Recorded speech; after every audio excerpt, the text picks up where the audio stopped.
Alright guys, welcome back to Formula 1 news. Ahead of the Baku Grand Prix, the FIA has revised the race director's notes with regard to the issue of crossing the pit lane exit line that was causing quite some controversy back in the Monaco Grand Prix. Ferrari said that Perez and Verstappen have both done this. The FIA said no penalties required. That's now as the rules have been written. Now they've updated the race director's notes for this race, but certainly not everyone is going to be happy about this one. Very much intrigued to your thoughts in the comment section below. Hit the like button if you enjoy. Subscribe if you're new as always. I would greatly appreciate it. Really helps out the channel. Thanks very much for doing that one. Firstly, gotta mention this, drivers arriving. Vettel here, you can see him on the Pride bicycle. Now, look, of course, we saw yesterday there was quite some drama between the FIA and, the drivers when, President Ben Sulayem effectively said he thinks the drivers shouldn't really care too much about issues, or they can care about them, but don't profess those beliefs out there. Just be drivers, just care about the driving, and basically stop with all the talk and the promotion of their own personal ideas and beliefs, right? Now, of course, look, this caused quite some controversy, and look, at the end of the day, the FIA isn't really making any friends with anyone right now, and I wouldn't be surprised if Vettel and other drivers continue to show up with their more egregious examples, you could argue, of professing their beliefs out there to the wider world after these comments from the president of the FIA himself. He's now kind of backtracked to some degree. He tweets this out yesterday, and he also made a couple of comments,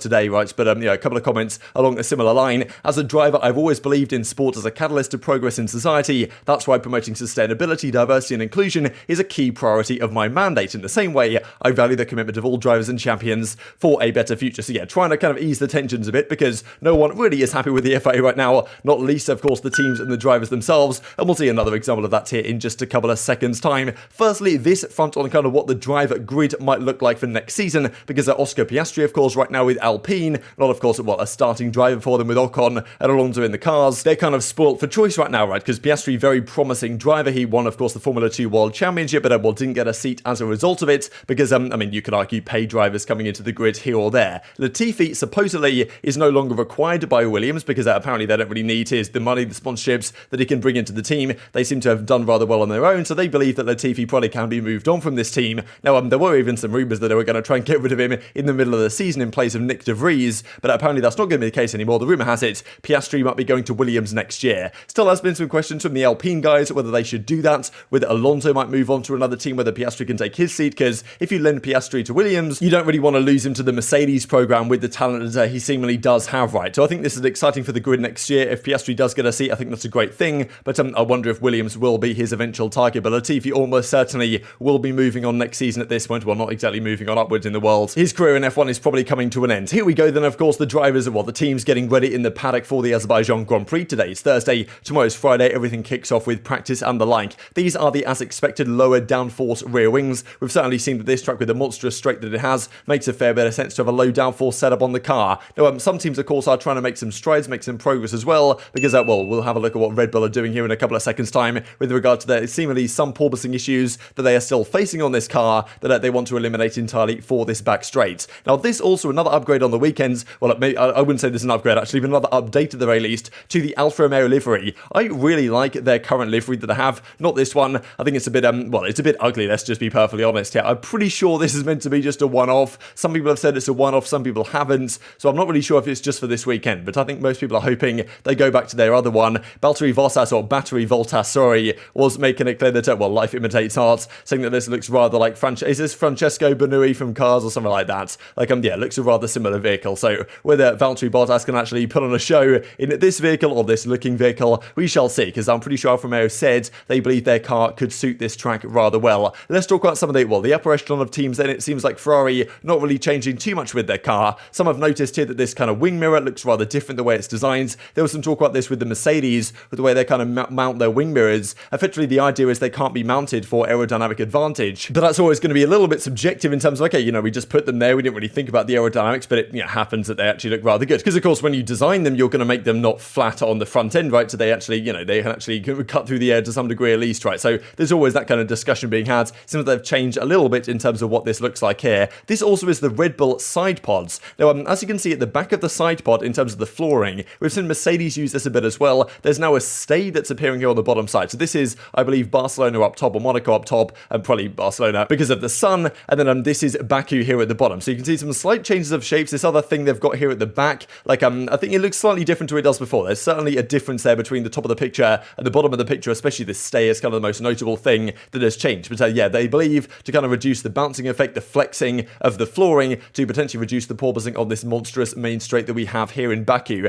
This actually was described in an article over at Motorsports in Italy. I'll leave this link down below if you guys want to check it out. Effectively describing they want to stiffen the structure with the clear intention of limiting porpoising, the straight humming at the high speed. So that is their plan, to make things as maximum as possible in a straight line, because we've certainly seen that with Ferrari making a few upgrades as well, in Barcelona, for example, the straight line speed advantage that the Red Bull had over Ferrari in Miami, for example, which is very blatant indeed, very evident indeed, was not exactly the case, right? And Mercedes actually had a rather competitive straight line speed with the Red Bull and the Ferrari at that race. So that's the thing. Red Bull maybe are thinking, okay, can we take this another step? Because the rumor has it that the Ferrari power unit is the most powerful one, about 10 horsepower ahead of where the Red Bull powertrains or Honda engine is, and then that's even about 10 horsepower ahead seemingly of what Mercedes are working with. So like, it seems like Ferrari have the advantage on the power side, but it's the Red Bull car which is designed with less drag than the Ferrari. But if they can make some upgrades on that front, as they seemingly have done, then maybe the straight line advantage of the Red Bull might not be quite so severe this weekend as that we saw, for example, in Miami earlier on this season. Now, this of course was the big talking point of the day. The race director's event notes have been revised ahead of Baku in regard, or like including the revision to the international sporting code regarding the pit exit line. Now, this was changed before the season began. The real controversy around this was that for Monaco, for example, or for the entirety of the season so far, the race director's notes haven't been updated with regard to the sporting code. Again, another mistake on the FIA side that isn't making people particularly happy, because yes, the sporting code supersedes the race director's notes, but at the same time, like, Monaco was operated with those race director's notes, which would have meant that Verstappen, probably, and Perez would have encountered a penalty for their pit exit incidents. Now, because of what the code was, the sporting code that overruled it, the FIA said, no, you're kind of, the protest that Ferrari tried to launch actually was not valid at all. And as is kind of described right here, this is kind of after the Monaco clarification that now this message has been kind of issued to the teams that yes, you actually can touch the pit lane exit line, you just cannot cross it, i.e. having a full wheel beyond it, whereas back in the day, drivers would get penalties for only just, scraping it with part of their car or even part of their wheel would be enough to give a penalty. Nowadays, that's not the case anymore. So this has now been changed to the following. This is what the kind of sporting code says. Now, of course, there's a few things right here. During competition, access to the pit lane is allowed only through pit entry, as you might well expect. But in terms of the entrance and the exit, it both says the same thing. Except for some extraordinary event or extenuating circumstances, any tyre of a car entering the pit lane must not cross in any direction any line painted on the track and the pit entry for the purpose of separating cars entering the pit lane from those on the track. And it says the same thing, of course, as you might well expect, effectively, for the pit exit line. So, yeah, you cannot cross any line painted on the track. Now, what this said before was, or like, this is basically what it said in the race director's notes. This is where classic FIA, the confusion is coming from, because the race director's notes at Monaco said the following, and probably would have said the same at this race if it hadn't been updated and they realised their error, because it said there, drivers must keep to the right of the solid yellow line at the pit exit, saying that if you touch the yellow line, that of course would imply a penalty. But because the sporting code didn't align with the race director's notes, therefore they've now changed things and updated things. Now, look, the thing is, right, because it's Red Bull who are the culprits for this, right, because this is Verstappen's on board at the time, this you can't really see, but you can see the pit lane exit line here on the left here in Monaco, and Verstappen's coming out, understeers a bit, and actually drives straight into it, right? If we look at this on the big screen, if you guys can just about make it out, you can see this, the pit lane exit line here on the left, gets a bit of understeer, has to correct for it, and pretty much just runs straight over this yellow line.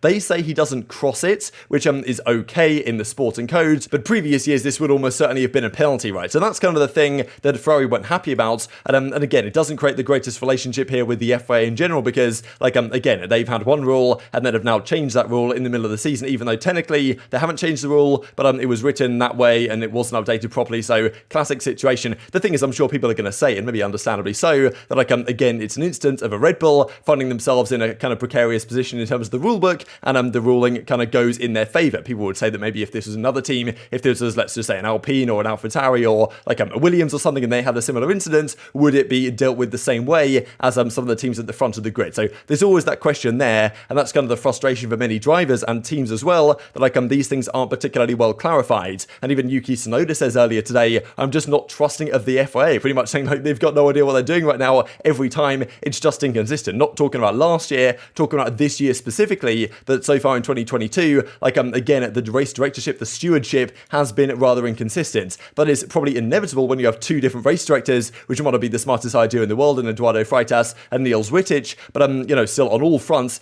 the FIA isn't exactly killing it right now. So definitely treating you respect on this one, makes sense that they finally updated this, but it just should have been done before the season began, or whether you think that this rule actually shouldn't be the case in the the first place, and it should just be the case that if you will touch the line at all, then you get a penalty, as it used to be back in the day. So, strange situation. Speaking of Red Bull, wanted to mention this real quick, because of course Pierre Gasly, of course, finds himself with the short end of the stick after Perez re-signing his deal with Red Bull for another couple of years. Gasly seemingly has spoken to Helmut Marko. Marko from Red Bull says, look, there's nothing better for you to do than just wait at AlphaTauri, but I'm sure he thinks that, okay, maybe my time at Red Bull is, or my time trying to get the Red Bull seat is coming to a close again. Maybe I should consider other options. So he's saying he's evaluating all of his options going into next season, suggesting that, okay, it might be possible for a McLaren move if Riccardo's no longer there, like other teams as well that might be competitive Gasly could move to, because this year AlphaTauri have certainly been rather underwhelming, I think, so far. So, we'll see what happens next year. But he's making it clear that he's not just going to sit and wait in the AlphaTauri seat for Perez's seat to become available, because it might not be the case, right? And he might have to change tack in terms of, how he wants to try and become Formula 1 world champion. Here we go then, of course, to the weekend in Baku. This is rather remarkable, actually. Only 15 points separate the top three drivers. Kind of expected, I suppose, at this point in the season, the way it's kind of been going back and forth. But, Perez only 15 points behind Verstappen at the present time. Charles Leclerc splitting the two Red Bulls. No one really else in the fight as of yet. You've got Sainz a bit further back. Russell, of course, is also not that far behind. Then kind of Norris and Hamilton are battling it out right now for, I'm pretty sure, like the 5th or 6th position or whatever exactly it worked out to be. So interesting stuff. We'll see how things shake up this weekend. And just to mention this, 3 years ago today, since the Canada Grand Prix incident where Sebastian Vettel had the 5-second time penalty, which created this kind of legendary photograph. Always a controversial one, the way this race was stewarded. And steward controversy doesn't seem to go away right now. But very much intrigued to your thoughts in the comment section below. Hit the like button if you enjoyed. Subscribe if you're new as always. Take care of yourselves, and I'll see you next time.